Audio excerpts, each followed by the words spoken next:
जय हिंद साथियों। तो इसके पहले वाले वीडियो में हमने डिस्कस किया था कि ऑफर का डेफिनेशन क्या है और उसके एसेंशियल क्या है।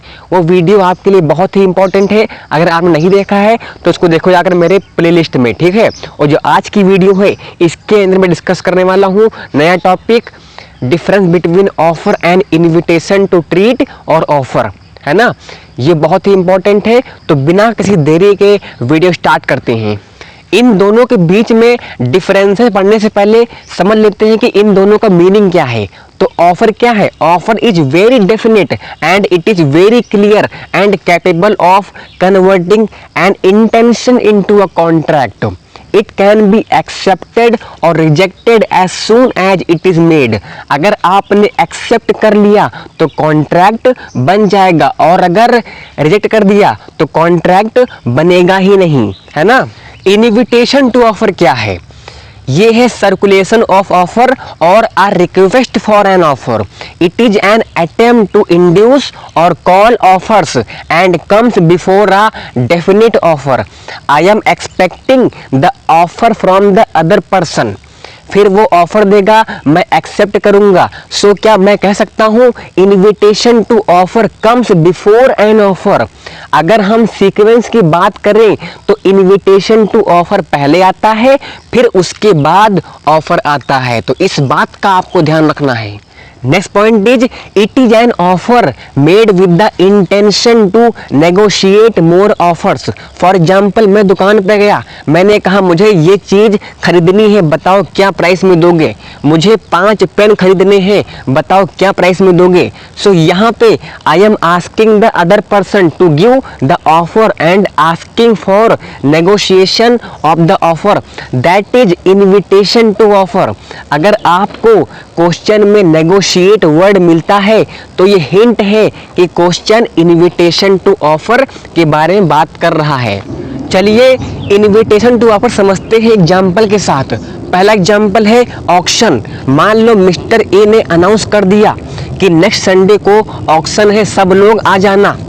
तो ये क्या ऑफर है? ये ऑफर नहीं है। I am asking the other person to give the offer. Mister A ने ओनली अनाउंस किया है कि सब लोग आ जाना। फिर जब लोग आएंगे वो बिडिंग करेंगे। That bid is an offer which will be either accepted और रिजेक्टेड बाय द ऑक्शनर। आपका सेकंड एग्जाम्पल है प्रोस्पेक्टस।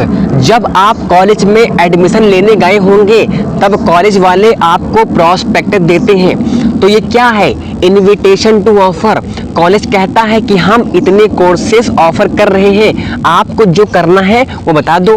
फिर आप एप्लीकेशन करते हो। That is offer which is accepted by college. तब जाके कॉन्ट्रैक्ट बनता है। आपका थर्ड एग्जाम्पल है विंडो डिस्प्ले। दुकानदार अपने प्रोडक्ट को डिस्प्ले करता है, फिर हम लोग दुकान पे जाते हैं और उससे पूछते हैं कि भैया मुझे ये खरीदना है, आप सेल करोगे? तो फिर वो हमारा ऑफर एक्सेप्ट या रिजेक्ट करता है। आपका फोर्थ एग्जाम्पल है कैटालॉग्स। किसी प्रोडक्ट की कैटालॉग देखी है आपने? तो प्रोडक्ट कैटालॉग में प्रोडक्ट की इमेज, डिस्क्रिप्शन और प्राइस दिया रहता है। तो आपको इनवाइट कर रहे हैं कि हम ये चीज बेच रहे हैं, आपको परचेस करना हो तो बताओ। जब कस्टमर ऑफर देगा तब एक्सेप्ट और रिजेक्ट होगा। आपका लास्ट एग्जाम्पल है कोटेशन। मुझे बल्क में रॉ मटेरियल परचेस करना है, तो मैं सप्लायर्स को कॉल करता हूँ कि मुझे बल्क में रॉ मटेरियल परचेस करना है, तो मुझे बताओ कितने में दोगे। तो इस तरह मैंने 4-5 को कॉल किया, उसमें से मान लो मिस्टर ए का प्राइस मुझे अच्छा लगा, मैंने उसका ऑफर एक्सेप्ट कर लिया। तो जब हम कोटेशन मंगवाते हैं तो वो इनविटेशन टू ऑफर होता है। फिर जो सप्लायर है वो ऑफर देते हैं which is accepted by the company, तब जाके कॉन्ट्रैक्ट बनेगा। तो यहाँ पे इनविटेशन टू ऑफर पहले आया और सामने वाली पार्टी ने ऑफर दिया, हमने उसे एक्सेप्ट कर लिया। आई होप ये सारे एग्जाम्पल्स आपको समझ में आ गए होंगे और आपका इनविटेशन टू ऑफर कॉन्सेप्ट समझ में आ गया होगा। अभी और डिस्कस करते हैं। आप लोगों से मेरा एक बहुत ही स्मॉल क्वेश्चन है कि is display of goods an offer. आप एक मॉल में चले गए, वहाँ बहुत सारे गुड्स डिस्प्ले हैं विथ प्राइस टैग्स। तो ये क्या है, ऑफर है या इनविटेशन टू ऑफर है? आप लोग बताइए।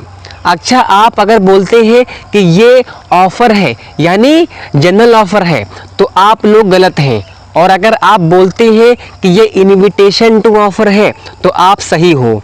अब ऐसा क्यों है? देखो, अगर मैं बोलूँ ये जो भी डिस्प्ले पर पड़ा है ये ऑफर है, तो इसका मतलब है कि आप कोई प्रोडक्ट अपने बास्केट में रख देते हो तो वो एक्सेप्टेंस हो गया, तो आपको खरीदना ही पड़ेगा।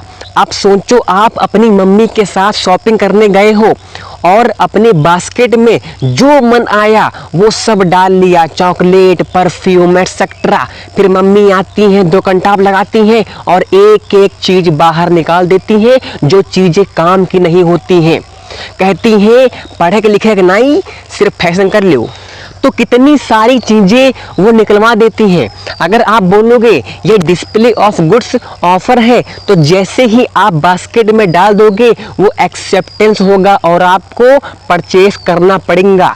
लेकिन ऐसा तो है नहीं, आपकी मम्मी तो कितनी सारी चीज़ें निकलवा देती हैं। तो प्रैक्टिकली ऐसा नहीं होता है कि आपने कोई चीज़ बास्केट में डाल दिया तो वो एक्सेप्टेंस बन गया और आपको खरीदना ही पड़ेगा, ऐसा तो नहीं होता है।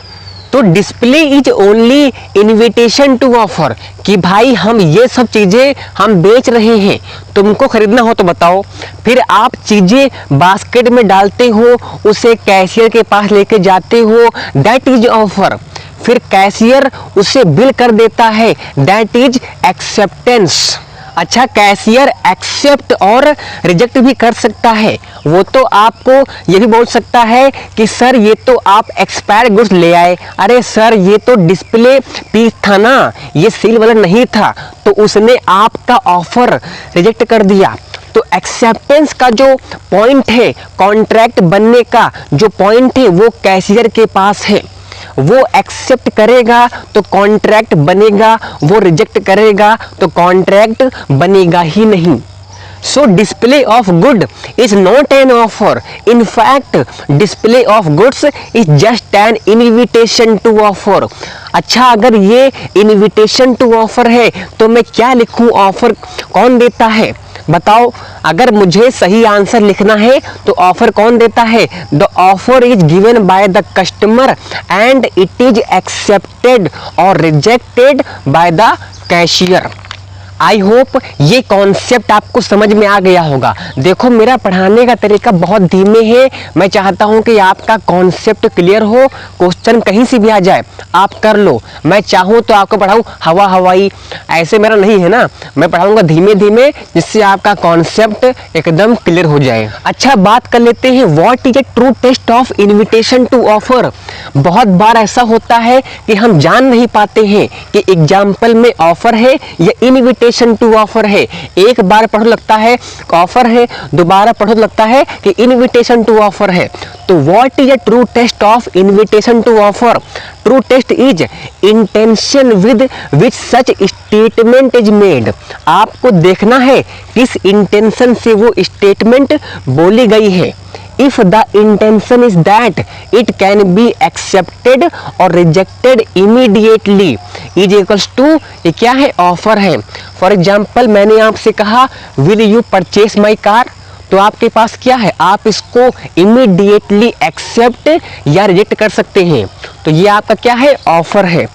If the intention is that it cannot be accepted or rejected immediately, ये क्या है? Invitation to offer। और कैसे बोल सकते हैं इसको? If the intention is to invite offer from the other person, ये क्या है? Invitation to offer। For example, मैं अगर पूछता हूँ मुझे इस पेन के 500 पीस चाहिए, बताओ क्या प्राइस में दोगे? तो मैं सामने वाले को बोल रहा हूँ कि तुम ऑफर दो, क्या प्राइस में बेचोगे, फिर मैं डिसाइड करूँगा मुझे खरीदना है या नहीं। Then it is invitation to offer. यही सेम चीज देखो इंटेंशन ऑफर में भी है। इंटेंशन है कि हम कस्टमर्स को बोले ये सब प्रोडक्ट्स हम बेचने को तैयार हैं, तुम बताओ तुम क्या खरीदोगे। तो फिर वो ऑफर देता है मुझे मैगी चाहिए, टेढ़े मेढ़े चाहिए, चिप्स चाहिए, एक्सेट्रा, ये खरीदना है। तो ये ऑफर है ना। तो ट्रू टेस्ट क्या है, इनविटेशन टू ऑफर में intention with which such statement is made. आपको देखना है किस इंटेंशन से वो स्टेटमेंट बोली गई है। आई होप ये कॉन्सेप्ट भी आपको समझ में आ गया होगा। अब एक बार ओवरव्यू करते हैं डिफरेंसेस के फॉर्म में। तो ऑफर डिफाइंड इन, ऑफर कहाँ डिफाइंड है आपका, सेक्शन 2 क्लॉज ए में of the Indian contract act 1872। और जो आपका इनविटेशन टू ऑफर है ये आपका डिफाइंड ही नहीं है कहीं पे। जो आपका ऑफर है, offer specific and definite proposal to enter into a contract.